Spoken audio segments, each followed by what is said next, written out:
Friends అయితే present అయితే batch complete అయిపోయిన తర్వాత ఇప్పుడు స్టూడెంట్ ఒపీనియన్ ఎలా ఉంది, మరి అబ్బాయి ఫ్రెషరా ఎక్స్పీరియన్స్ రా చూద్దాం. ఎక్స్పీరియన్స్ ఫ్రెషర్ అనిపించింది ఒకసారి అడుగుదాం. స్వామి ఎలా అనిపిస్తుంది మన ఇన్స్టిట్యూట్, ఎలా వచ్చారు?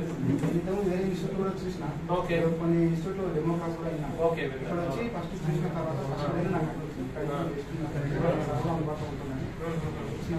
అంటే ఇక్కడ సారు కొంచెం తొందరగా మీకు దగ్గరలో ఎప్పుడు కావాలంటే అక్కడ అందుబాటులో వేరే దగ్గర అంటే ఇక బాగా చెప్పేస్తారు వెళ్ళిపోయింది. ఈవినింగ్ వరకు మార్నింగ్ నుంచి ఈవినింగ్ వరకు సరిగ్గానే ఉండదు మనకు. Okay okay. అంటే తర్వాత నీకు ఎలా ప్రాక్టికల్ గా కానీ ఎలా చెప్పి రాసిన తర్వాత ప్రాక్టికల్ చేస్తే అవునవును ప్రాక్టికల్ గా చేస్తేనే అర్థమవుతుంది. ప్రాక్టికల్స్ చేసేవాళ్ళని చేసేవాళ్ళం. మొబైల్స్ ఏమైనా మీకు దొరికేవా చేయడానికి ఇచ్చేవాళ్ళ? పొద్దున్న సార్ మార్నింగ్ 9:30 నుంచి ఈవినింగ్ 6 o'clock ఈవినింగ్ వరకు ఉండాలి. మార్నింగ్ వచ్చి ఈవినింగ్ వరకు ఉండాలి. ఇప్పుడు అయితే సాఫ్ట్వేర్ నడుస్తుంది. ఓకే, ఎలా అనిపిస్తుంది సాఫ్ట్వేర్ కూడా? సాఫ్ట్వేర్ ఇంతకుముందు చూస్తుంటే అనిపించేది, చూస్తుంటే చేస్తుంటే ఈజీగా అనిపిస్తుంది.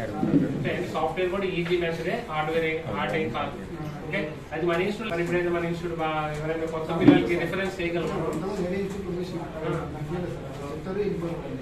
ఇక్కడైతే మనకు ఈవినింగ్ వరకు ఫీజు ఎలా ఉంది? Fee reasonable sir. Reasonable class నుంచి రావచ్చు, ఎవరైనా అదే అంటే ఎక్కువ అమౌంట్ పెట్టే వాళ్ళు కూడా అది కామన్ వచ్చేస్తారు ఎవరైనా.